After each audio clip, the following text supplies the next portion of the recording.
Go out there and do something. And, we're figuring that some of the brothers, or even anyone, people could still be alive, trapped under the rubble. But it was frustrating, but, you have to understand that they don't want to lose more people on top of the people who are lost already. This is just, it's just out-and-out madness, what they did. The Prophet himself, because of the circumstances, engaged in battle, in warfare, but he had a certain code of conduct that he followed.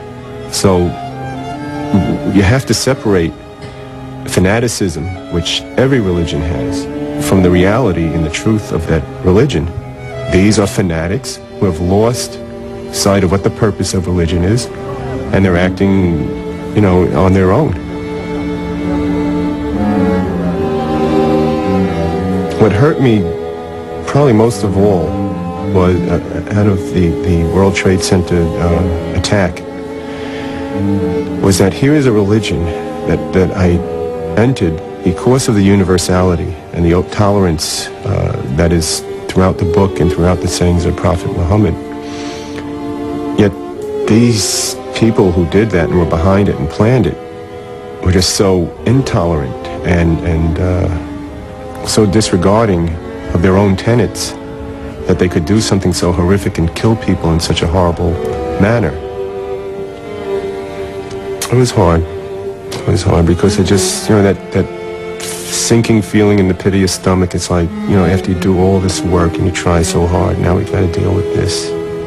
And the Prophet says, if you're planting a tree and the end of the world comes, you finish planting the tree. It means you just keep on going. You got to keep trying to live your life according to what you believe in. And for me and others, try to keep this from ever happening again.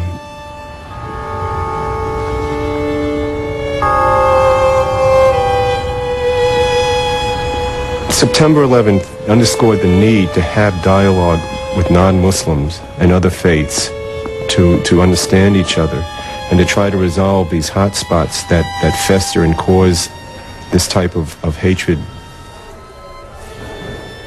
The death and destruction in New York City that was caused by this terrible, terrible act in the name of Islam has propelled the Muslim community in New York to respond in many different ways. And one of the ways that I want to respond is the way the Prophet would have responded.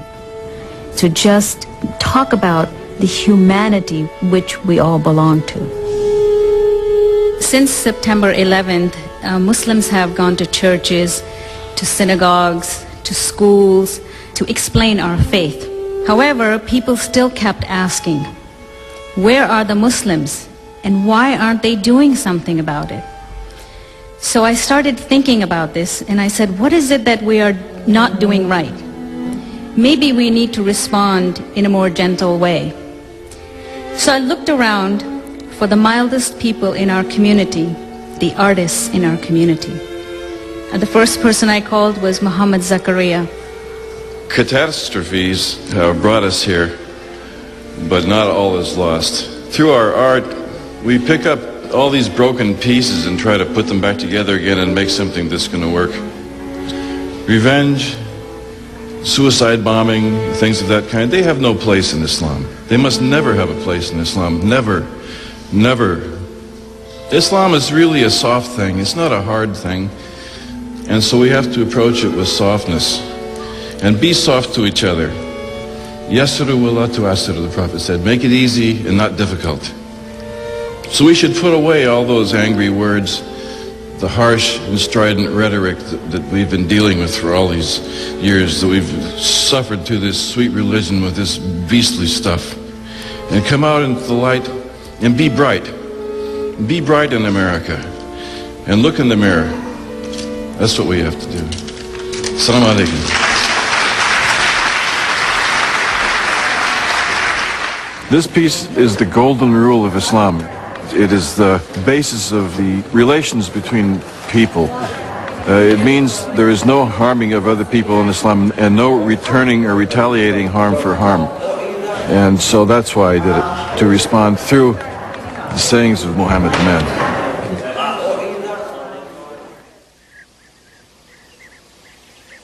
By the year 628, The battles that had occupied the Muslims for the preceding 4 years had come to an end.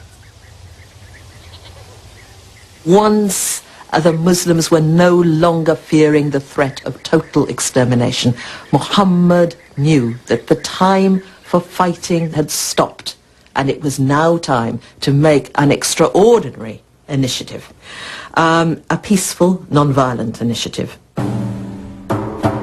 He astonished the whole Muslim community and the whole community of Yathrib by announcing that he was going to go on the Hajj pilgrimage. Dangerous as it was and enormously risky as it was, about 1,000 Muslims volunteered to go with Muhammad. All the rites were fulfilled to the letter. The camels all decked in their special sacrificial garments, the men all in their white garb. The Muslims set out on the perilous trip to Mecca, crossing the vast desert without any arms to defend themselves. When they reached Hudaybiyah, just outside the sacred area around Mecca where violence was forbidden, Muhammad surprised his followers by ordering them not to enter, but to sit and wait. He then sent an emissary to Mecca seeking permission to complete the pilgrimage. Muhammad knew, of course, that he was putting the people of Mecca into a really impossible position, because if they forbade Arabs to enter the city and perform the rites at the Kaaba, they would be abusing their position as guardians of the holy places. The Meccans themselves did not know what to do. When the emissary did not return quickly, the Muslims feared the worst. But Muhammad's gambit paid off. The Meccans offered to negotiate a treaty. With tensions running high, Muhammad began dictating its first line by stating his own name. Ali was taking down the notes with the Meccan negotiator at his side, and when Muhammad began saying, "The Prophet of God," the Meccan said, "I don't believe you're the Prophet of God. I can't sign to that." So he said, "Fine, Muhammad, son of Abdullah." And many of the Muslims felt that this was a major insult. The Muslims sitting round at Hudaybiyah watched this in utter dismay. There was almost a mutiny. 1,000 pilgrims stood refusing to accept this. Muhammad went back into his tent where he had his wife Salama, and he said to her, "What shall I do?" And she gave him some excellent advice. Part of the ritual of the Hajj was that you sacrifice a camel. And he went out and he sacrificed one of the camels, and somehow some kind of necessary tension was released. The ritual sacrifice of an animal traditionally marked the end of the pilgrimage. Grudgingly, the Muslims considered the pilgrimage complete and headed back to Medina. Muhammad had compromised on every major point in the treaty, but he had won the most significant concession.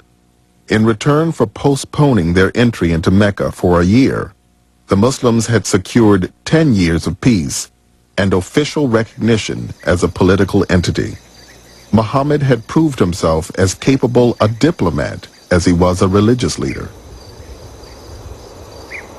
There was wisdom in the treaty, because one of the things that was promised to the Muslims was protection as they moved throughout Arabia, that they would not be harmed, that they could move freely. And what was gained most greatly from that was the dawah, the teaching of al-Islam. On the way back to Medina, Muhammad told his companion Omar, "I have received a revelation which is dearer to me than anything else beneath the sun." It said, "Surely we have given you a clear victory."